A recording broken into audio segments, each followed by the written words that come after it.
It is 12:30 on your Friday, and this is a special edition of the Wisconsin Live Desk as we are getting you ready for the funeral of fallen Milwaukee police officer Kendall Corridor. That will happen at 2:30 today. We have crews all along the procession route and in front of the church where this is happening in Brookfield.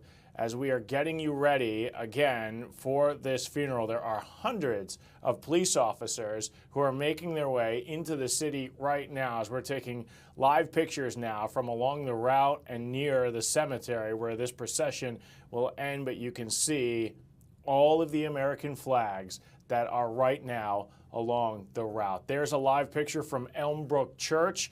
This, again, is where this funeral will happen, and you can see some of the buses that have arrived that are bringing both members of the Milwaukee Police Department and really members of law enforcement from all around the country that are gathering here to say goodbye to someone who served his community and gave the ultimate sacrifice. This is where the procession will end down the road in Brookfield, Wisconsin Memorial Park. Look at all of the American flags that are there. And I do want to start by bringing in the person who will be anchoring our coverage from out in the field. Mary Stoker-Smith is right outside where this funeral will happen today. Let's bring in Mary. And here we go again, Mary. I can't believe we're covering another one of these. These are sixth time now in the last 7 years that we've had to cover a fallen officer's funeral. But tell us the scene. What are you seeing out there?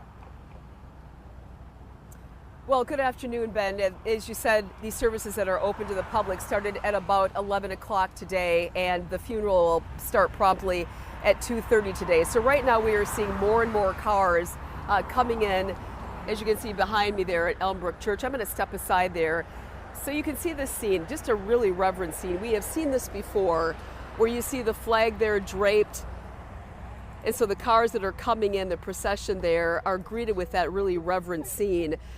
Ben, it's a bit eerie, if you will, that these flags that were placed here at Elmbrook Church were the same flags that were out to celebrate the 4th of July.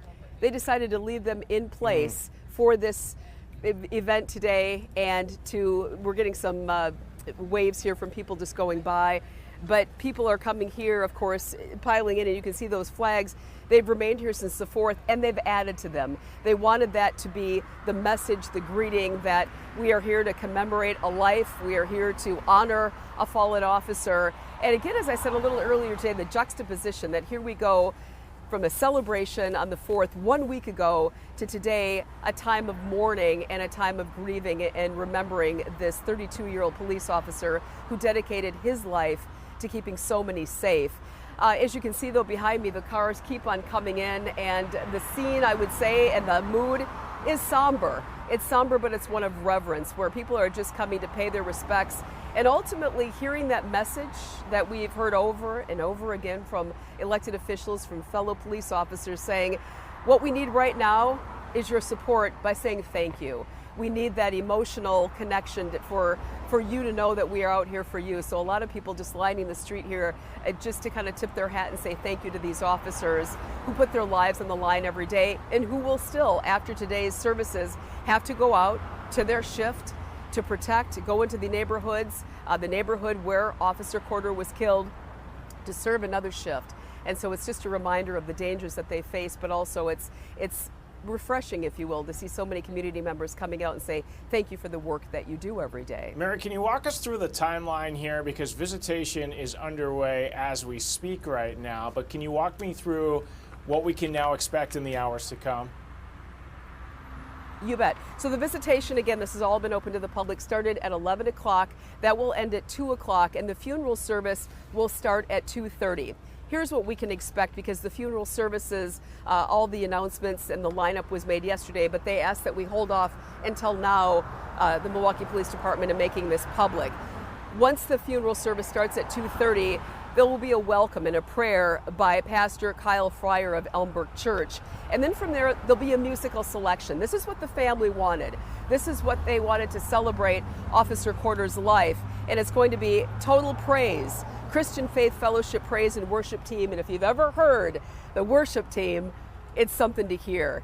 It is moving, it is reverent, and it is really the way to celebrate a life so well lived, a life that was full of energy, enthusiasm, and connection and love to co-workers and community. After that, we're going to hear some remarks from Mayor Cavalier Johnson. We're also going to hear from Police Chief Jeffrey Norman. We don't know what their message will be. Undoubtedly, they will look back at Kendall Corder's life and of his service. His short 6 years on the service that made a huge impact to so many.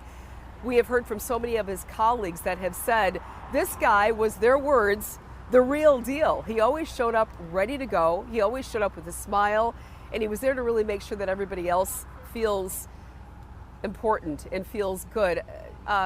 Incidentally, I talked to a recently retired Milwaukee police officer who worked with him in his early days there and said he would make sure that he came by before he went out on his shift, before he got in his squad, just to say, hey, how are you, every day. There was never a moment that he wasn't enthusiastic. He was always about the team and wanting to make sure that he put his best foot forward. He had some really neat things to say about Officer Corder. I'll tell you about that a little bit later, but let's continue. There's also going to be a message of hope from Bishop Darrell Hines of Christian Faith Fellowship Church.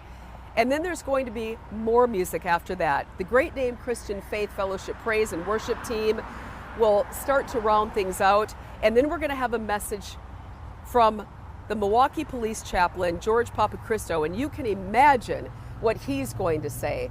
We saw him on scene in the moments after this ambush that took the life of Officer Corder and wounded his partner. And sadly, Officer Christo is very skilled at this, but also very familiar with this. These chaplains, I don't think we can underscore, Ben, enough how important they are and what a service they are to these members of the police department. They are there as a spiritual guidance, but they're also there to hold their hand and say, this is a safe place, let's talk about what you're experiencing. The emotional toll that this has taken on so many officers and the emotional fight that they have to be in every day to go out, put on their uniform, put on that bulletproof vest and their badge and say, we know we're walking into very dangerous situations oftentimes.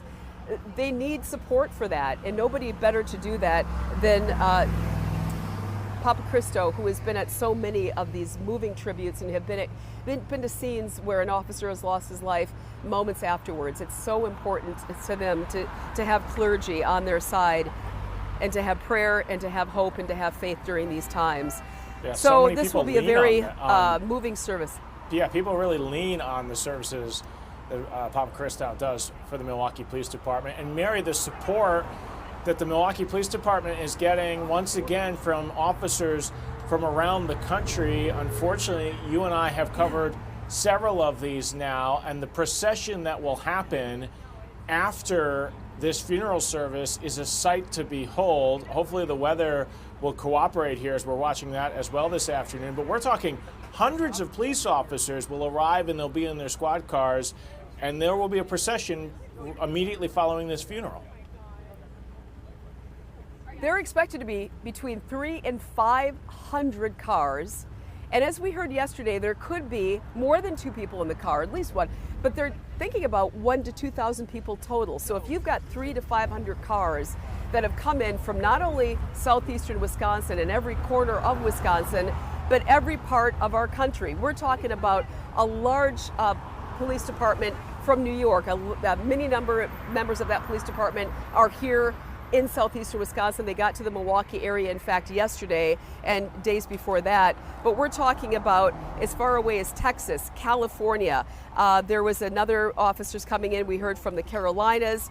Obviously, every corner of our area. I just saw a squad go by from Horicon. And so you can imagine the large numbers of support. And it was funny because yesterday when we talked to one of the officers, they said, when I say funny, they said, you know, it kind of strikes me that they are surprised. People are surprised that we show up. And the quote was, to me, it's something I have to do. I want to do. I wanted to come from New York.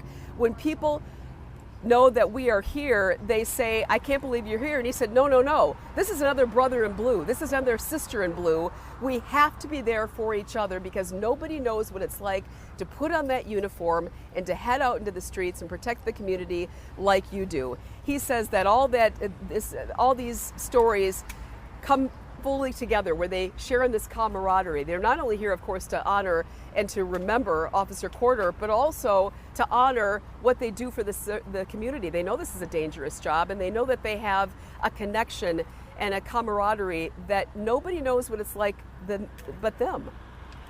Mary, we're looking at this American flag live on our screen here that it looks like it says truck number 20. I'm not sure if this is the Brookfield Police Department or the Fire Department, excuse me, the Milwaukee Fire Department. But obviously we're seeing support not only from members of the police department, but really all first responders who are out here to pay their respects to someone who's doing what they do, serve the community. Oh, absolutely. And as we said before, we have seen, people from, Boston, Dallas, Fort Worth, Chicago, Aurora, Colorado. There are so many. And of course, there are people in the community that just want to pay their respects, fellow brethren. If I can, I'd love to hear from you. You sure? We are talking to, there's a dear member of the community here, a member of the Milwaukee Sheriff's Department who has just come by to pay his respects, but also to say hi. And I was trying to we'll see if we can get him to go on. We're just on our live streaming channel right now.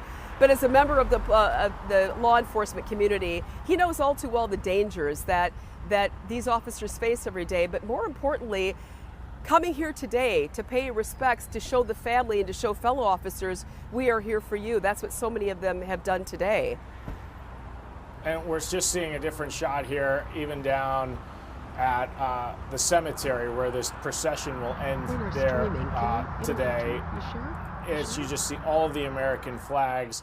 And again, we're expected to see these flags all along the route as long as the weather holds, people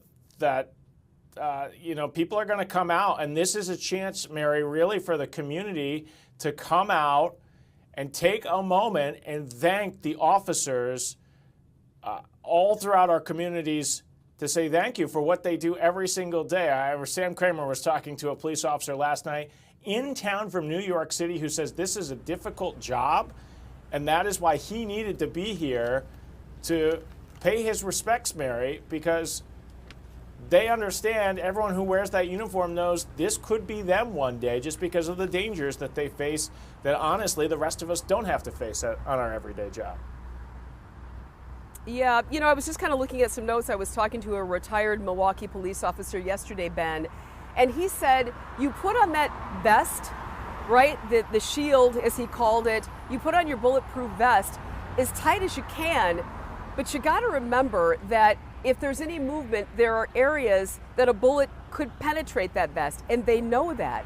And they say every day that we leave, we know we may not come home, but you do it because it is a calling. You do it because this is exactly what we need to do. I took some notes when I was talking to him, and he just basically said that the danger that is there, when you put on that vest, you know that it is to protect you, but the danger really never goes away. And that's where we rely on the community to let us know if something is going on. We rely on our partner, but we can only do so much. I thought it was very interesting also when I talked to another officer that he said Officer Corder really wanted to be on the tactical enforcement unit. He wanted to go into the highest crime areas because he felt it was his duty and his calling to protect the community. Officer Corder was like so many of these officers, Ben, that you mentioned, that feel that this is a calling. They know the dangers, but this isn't something that they're like, well, they're in it full on. They're in it to go out because this is their calling, this is their heart. They want to do this, and they just have this need to serve and protect, not for the glory, not for the honor, not for the paycheck, but to protect the community. And when you wrap your hands around that, when you think about what they're doing every day, when they go into a call that they just don't know what's going to happen, it's really celebrated. This officer said to me, you hope that it's a nothing call. It's called GOA, gone on arrival. In other words, you get to the scene and it's gone, it's over, it's done. He said that's what you hope for when you go into a volatile situation.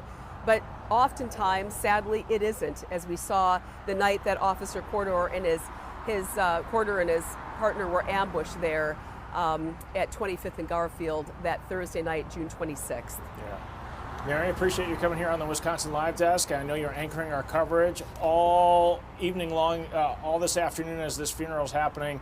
So appreciate your time and your perspective on this, and we'll get back to you if anything happens in your neck of the woods there outside of the church that is about to happen. Thank you, Mary. Appreciate it. So stay with us here on the Wisconsin Live Desk. We're about to go to a reporter who's along the procession route. Again, we're going to see hundreds of law enforcement vehicles along the route. We'll bring that to you next.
This is the Wisconsin Live Desk.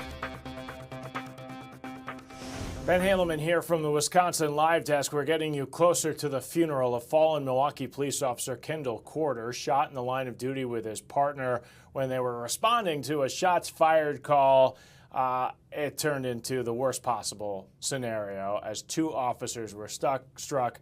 Kendall Corder was killed. The funeral will be taking place today at 2:30, and we have seen a steady stream of mourners arriving. Live picture here from Elmbrook Church in Brookfield. This church has bared the brunt of services like this before. It is a very large church, and therefore they have been able to accommodate what we are about to see this afternoon, as hundreds, likely thousands, will show up to honor this fallen police officer. Officers are arriving from around the country. We've met officers from Chicago, New York City. We've been told officers from as far away as Connecticut and Colorado will be among those here inside this church as the funeral services are about to get underway. After the funeral, there will be a procession from Elmbrook Church to Wisconsin Memorial Park. So there's the procession route. You can see they're going to leave. They're going to go north on Barker Road up until they hit Capitol, and then they will turn east until they hit Wisconsin Memorial Park, which right now we do have a live picture from Wisconsin Memorial Park. I'll show that to you real quick here. As you can see, there are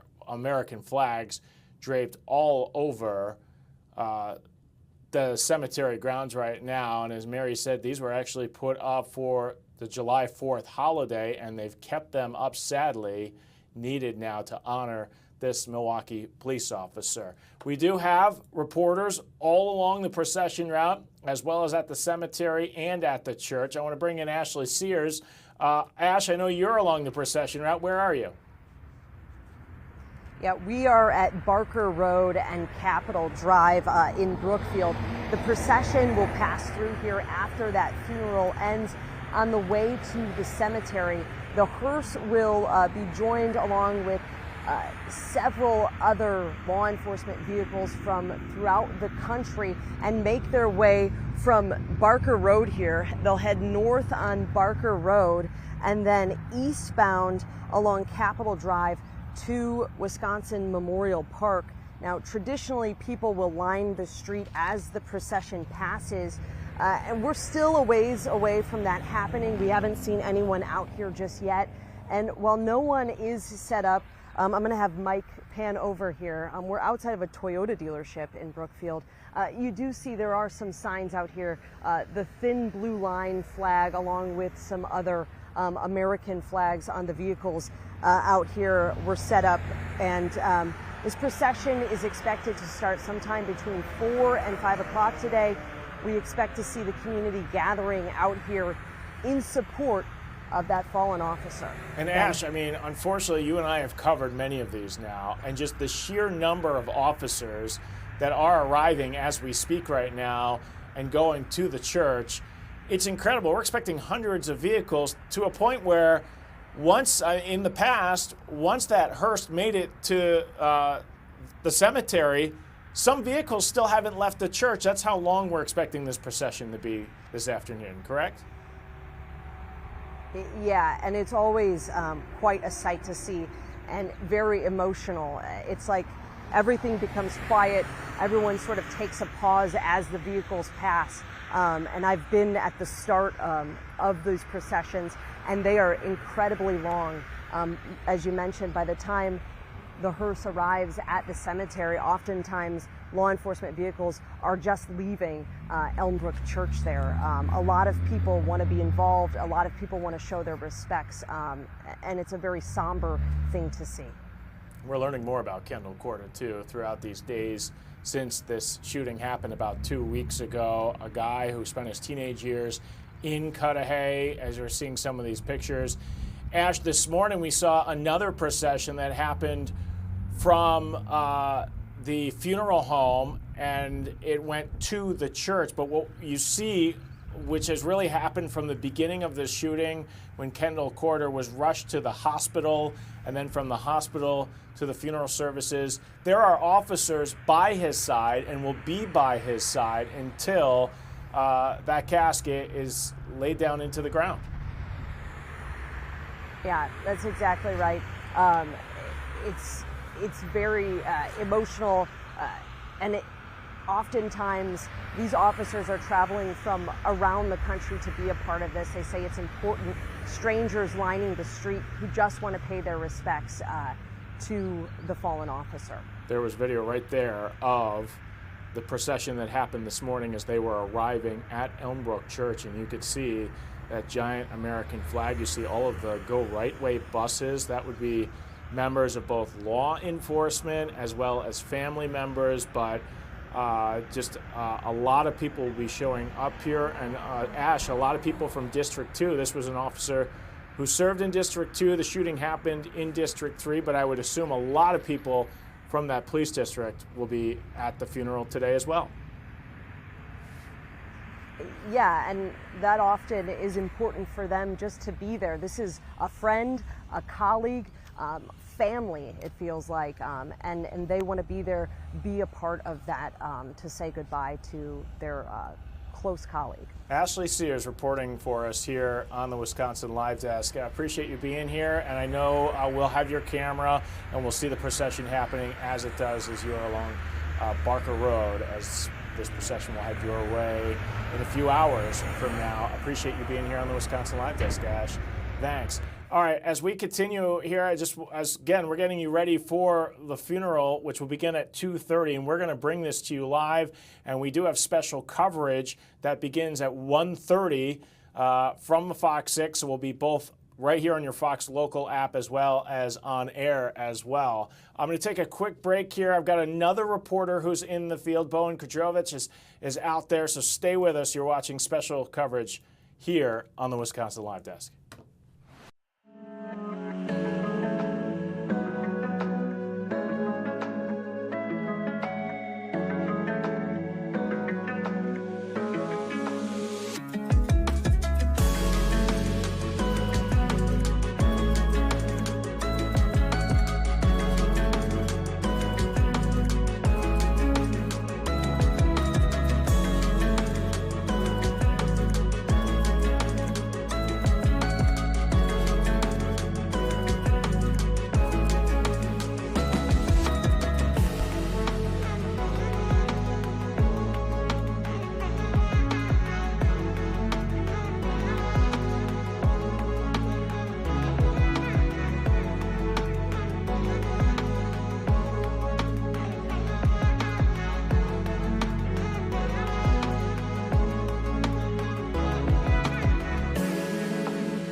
This is the Wisconsin Live Desk. Ben Haleman here from the Wisconsin Live Desk. We are getting closer to the funeral of fallen Milwaukee police officer Kendall Corder. That will begin at 2:30 at Elmbrook Church. There will be a procession that will follow with hundreds of police officers that are arriving from around the country. We have live pictures all throughout the route right now as we're seeing American flags draped outside the church and also at the cemetery. There's a live picture from the Wisconsin Memorial Park where this procession will end. And we have just seen a steady stream of cars arriving at the church. I want to bring in Bowen Kudrovich, who's outside the church right now. Bowen, thanks for joining us here on the Wisconsin Live Desk. What are you seeing right now outside Elmbrook Church?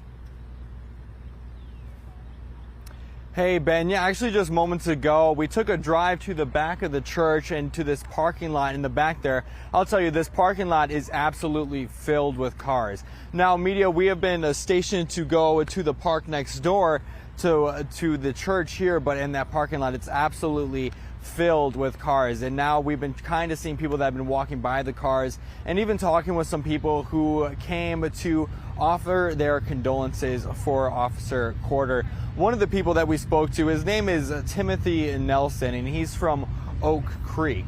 Now, he's been standing out with us throughout the morning here over by the park, and he's been holding an American flag over by the sidewalk. And during this time, he's been out there for hours now. And during this time, we have cars pass by, and a lot are honking, supporting him for staying out there and so giving that support to Kendall Corder as he holds out that American flag there. And we asked him why he did it, and he says that he also has a family that are first responders, had family in law enforcement as well as firefighters, and he says that he stands there for people that cannot come out to maybe support today. Maybe they couldn't come out because they have a job or just a prior obligation to get to. He says that from him standing there, it's offering more support from other people that could not be there. And it was, he told us that this isn't even his first funeral, unfortunately. He says that he has been to a total of 58 first responder funerals. So he says that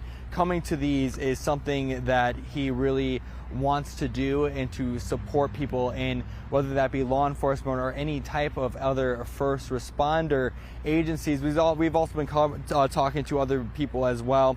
One of them being a woman from New Berlin. She actually drove up from New Berlin today. She said she actually absolutely had to come to pay her respects to Officer Corder. Now, she said that she wasn't actually going to go inside, but just to see the American flags that are draped along the church here and just placed on the yard. As Mary has said before, that they were there for the July 4th originally, but with this tragic passing of Officer Corder and the funeral being here, they let those flags stay out. Now, this woman was saying that she also had family members in law enforcement as well. As this has been a common theme with the people that I've been talking to, that really seems like it strikes their hearts, as we are told from everybody that once you have family in law enforcement, even law enforcement people will consider, other law enforcement families. So when talking to these people, really those people that have law enforcement, it's really striking a chord with them as well, Ben. Yeah, and we've been seeing some video too of that earlier procession that happened, Bowen.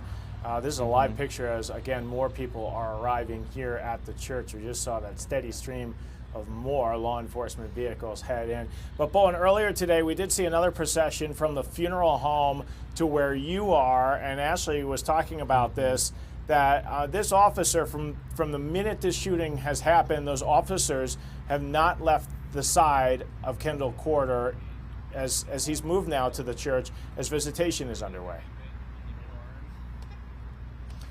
It's absolutely incredible, the support we're seeing for Officer Corder. Just watching the motorcade come to this church, like you were talking about, we were seeing buses, absolutely buses on buses, coming to this church, and as well as squad cars and motorcycles flashing their lights as they arrived here with the hearse and Officer Corder's casket. Now, with these buses that were coming in, we know that there have been police officers from across the country that made their way to Milwaukee here for Officer Corder's funeral. We know that police officers have came from big cities like New York City, Boston, and Chicago, even down in areas like Colorado and Connecticut have made their way down here. So it has been an immense support for Officer Corder. We know that even though we have people in the community that have been coming to support Officer Corder today, it's been people from across the country, Ben. Yeah, really. Bowen,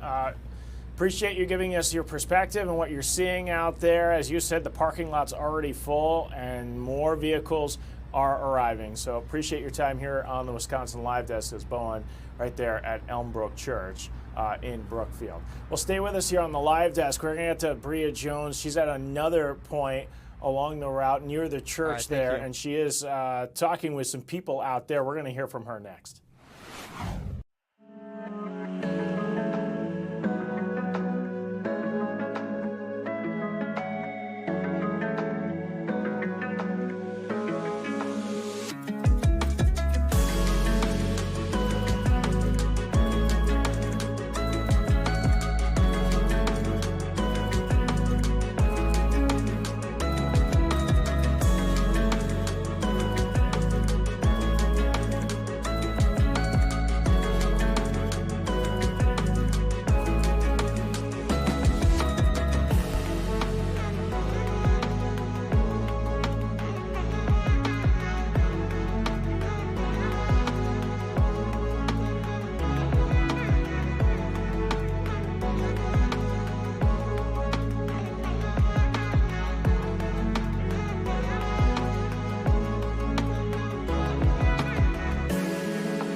This is the Wisconsin Live Desk. All right, it's 1:04 here on your Friday. Ben Handelman here from the Wisconsin Live Desk. We are getting you ready for the funeral for fallen Milwaukee police officer Kendall Corder, who was shot and killed while responding to a shots fired call about 2 weeks ago on the north side of Milwaukee.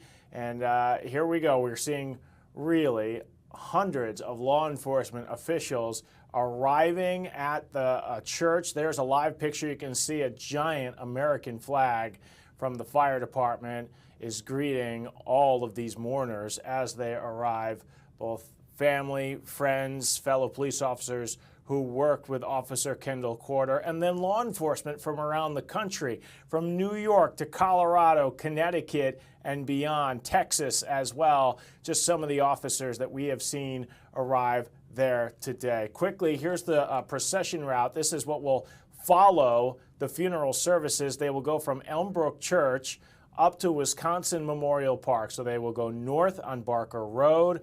Once they hit Capitol Drive, they will turn east, and anyone is welcome to stop along the route to just have that moment to pay their respects. Obviously, this is weather dependent as we are following some storms that are a possibility this evening. But according to the Milwaukee Police Department, they do expect that procession to happen in the 4 or 5 o'clock hour, depending how long the funeral services go, that again start at 2:30 in the afternoon. I want to get out to one of our reporters, Bria Jones. She's near the church right now, and she has been talking with some of the people that have arrived there. Bria, who have you talked to? Ben, this is just a very heavy and emotional day, as you mentioned, not only for the family, friends, and fellow officers of fallen Officer Kendall Corder, but also for so many people in the community that have come out here today to pay their respects. I want to bring in someone, a Brookfield resident. Kinga, please step in for me. You have been out here at least for the last 30 or 40 minutes or so. I'm going to get you to turn around this way for me so we can see your beautiful face. We were just talking. I could feel your emotion. What are you feeling in this moment? Like crying. I am very sad. And not only this, but my grandson, 22 years old, who's going to be police officer in West Allis, he's going to be sworn in on August 8th. And he's so proud. And people congratulating me, and I'm crying because when I see something like that, it's so unfair. It's so unfair. As a grandmother, I can feel your pain and your worry in this moment, but learning of this tragedy with Officer Corder, what went through your mind? What went through my mind? This is unnecessary death, to be ambushed by bad people. You know, if you're saving somebody's life, that's different.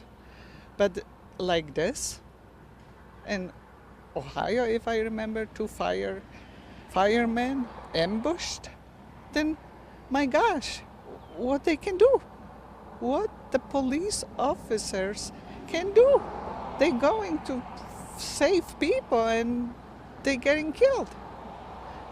And we were talking about, you've been here before. You said you were here for Officer Jerving's funeral. Yes. You said you remember sitting along this very route in tears. Why do you continue to come out to the funeral services for fallen officers? Why is that important for you? Because I feel for them.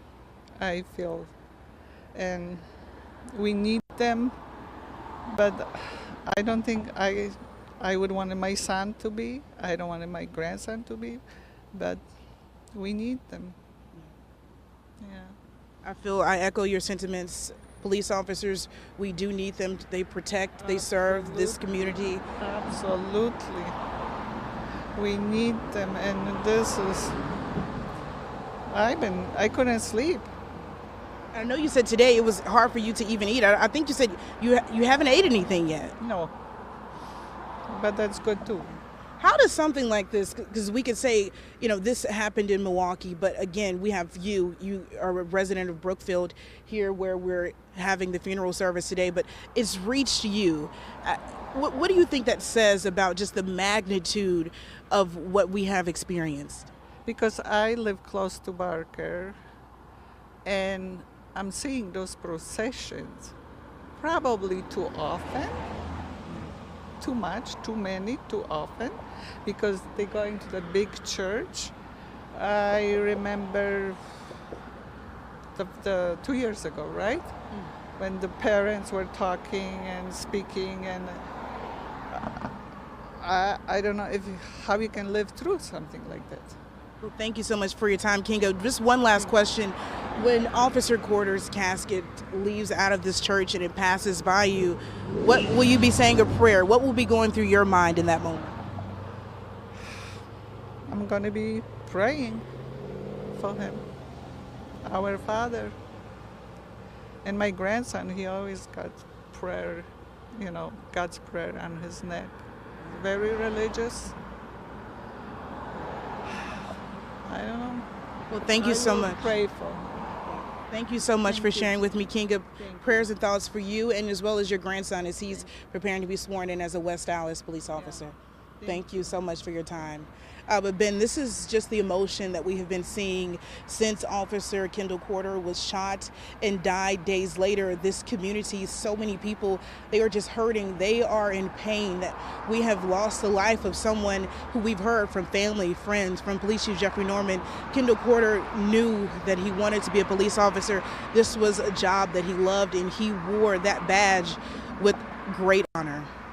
Ben, I'll send it back to you in the studio. I appreciate it. Thank you.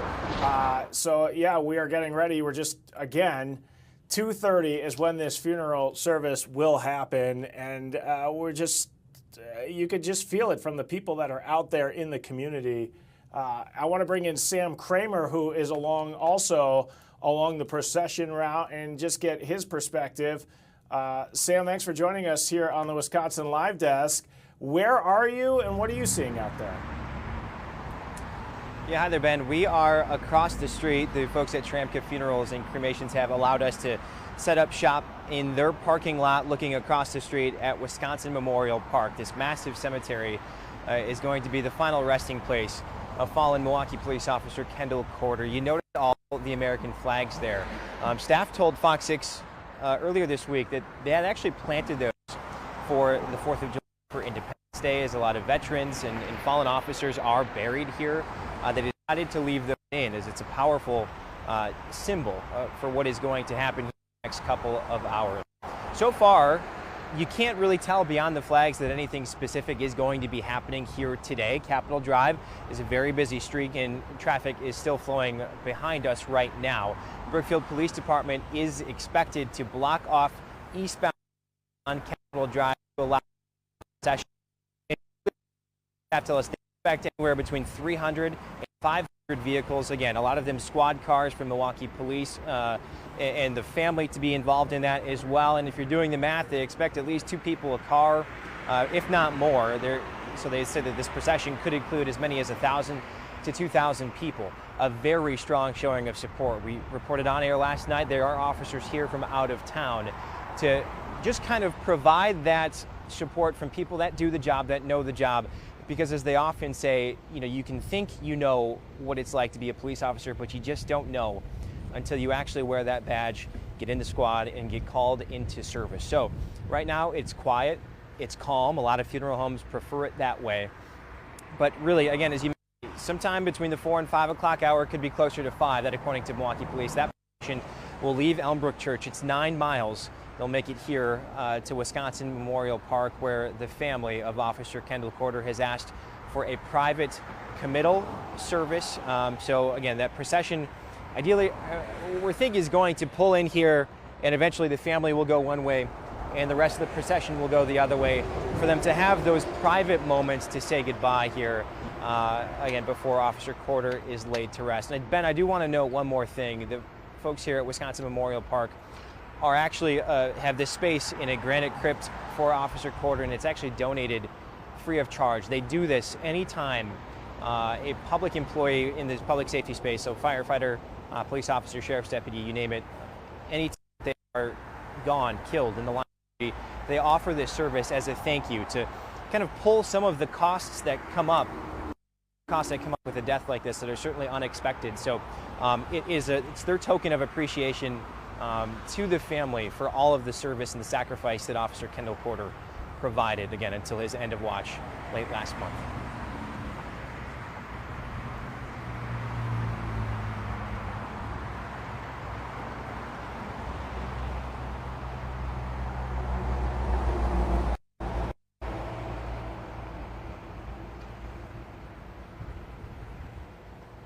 On Barker Road, and then east on Capitol Drive. And then, Sam, I'm being told that your mic, I think we may have lost your battery or connection there.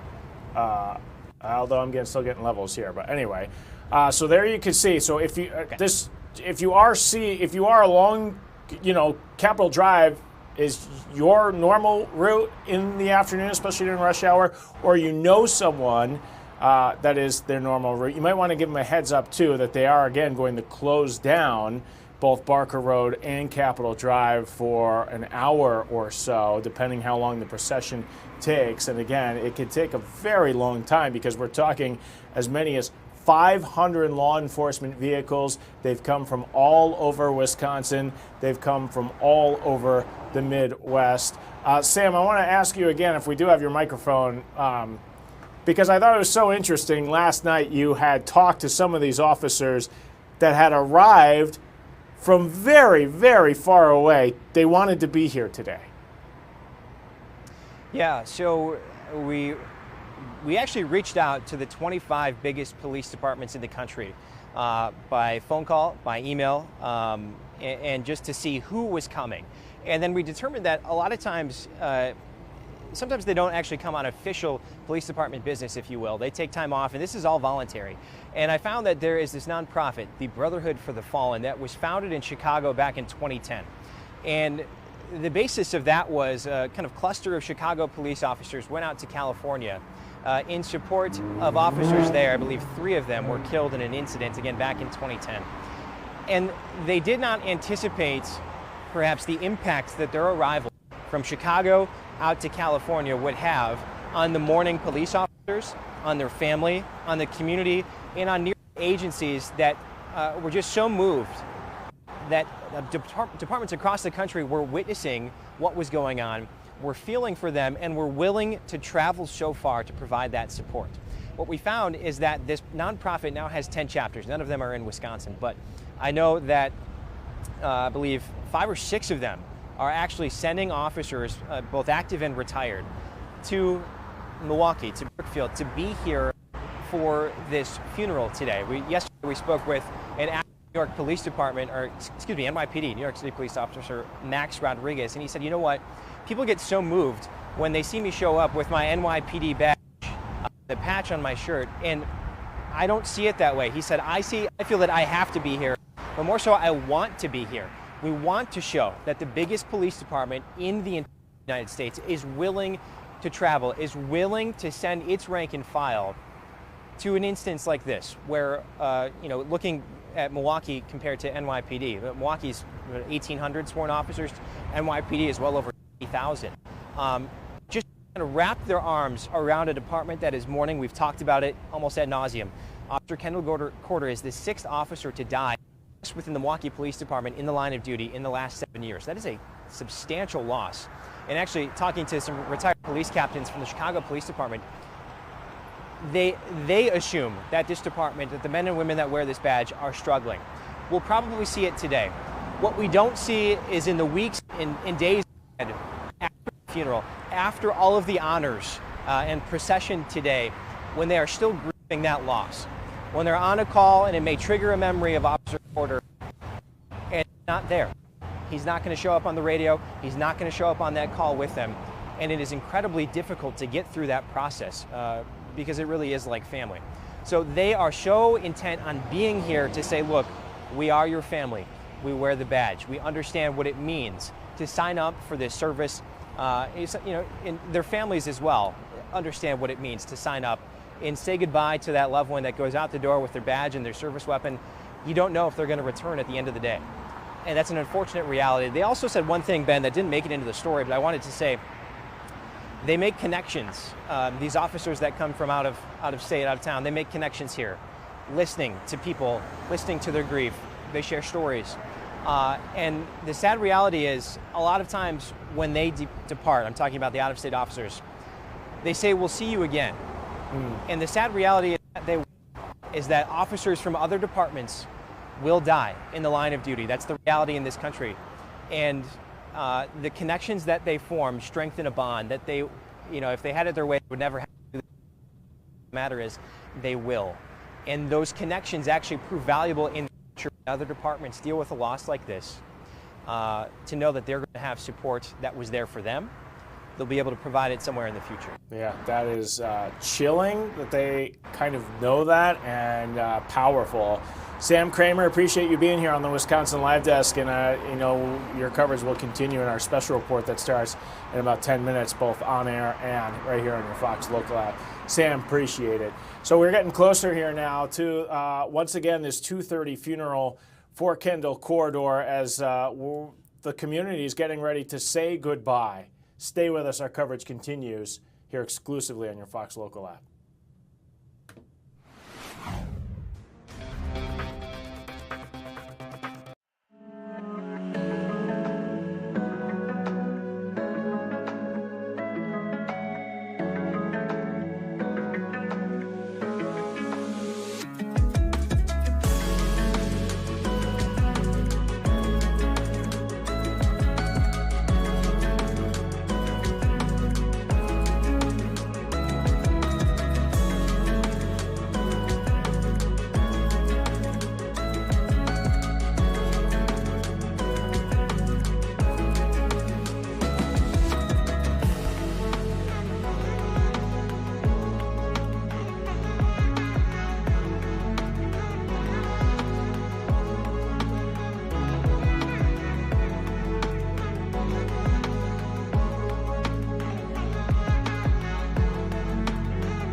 This is the Wisconsin Live Desk.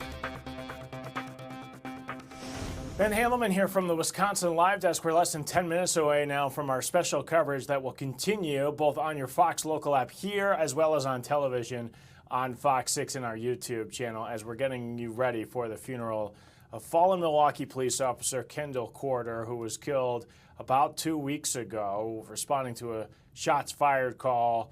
Him and his partner, they were approaching an area where they had gotten a report that gunshots had gone off, and when they approached, they were struck. Both officers unable to fire back. They were both hit, and Kendall Corridor died a few days later at the hospital, and now hundreds of officers from all around the country, they are arriving. Live picture now on your screen. This is Elmbrook Church, where you can see there are some officers there that are navigating the hundreds of squad cars that we have seen show up, as well as people. This is open to the public, so anyone who wants to arrive can, and we're expecting a crowd of hundreds, if not into the more than 1,000 people at this church. The reason they hold it at Elmbrook, that this facility is able to hold all of these people. Following the funeral services, we've told you about this, that we're expecting this to happen in the 4 or 5 o'clock hour. One thing we are watching for those who do want to go out to the route, we are watching the weather a little bit. Here's the latest radar from the FOX 6 weather experts. You can see it's all starting to develop out in Iowa. This could bring us some severe weather later in the day. You can see where all the reds are popping west of Cedar Rapids that will head in our direction, and the hope is that this will hold off long enough that that procession will be able to end before those storms move through. But again, we've just seen this steady stream of people still arriving here at the funeral home, the Elmbrook Church, as there was a procession earlier today from the funeral home here to Elmbrook Church. But you can see these people are gathering as we're just about an hour away now from this service to begin. Officer Kendall Corder, unfortunately, joins a list of several officers who have been killed in recent years, including Peter Jerving, killed in February 2023, killed in the line of duty. Officer Mark Lentz died September 18, 2019, actually a few years after he was struck by a vehicle on purpose, died in the line of duty. There was Matthew Rittner, killed on February 6, 2019, trying to find a suspect. He was using a battery ram and was killed there, as well as Michael Maholsky, killed on July 25th, 2018. That was that terrible summer of 2018. And then, of course, Officer Chucky Irvine, Jr., Charles Irvine, died June 7th, 2018. And now the city gets ready to say goodbye to Officer Kendall Corder, killed June 26, 2025 was the end of watch. That's when he was shot and died a few days later. So our coverage is going to continue here on your Fox Local app. Good thing about the Fox Local app is you can read some of the stories that are occurring here. All of this you can follow right here on the app. You can go through the stories one by one. You can find the background. The focus today is on Kendall Corder, but if you want more background on the suspect, who has made several court appearances, you can find that here on the Fox Local app as well. So stay with us here on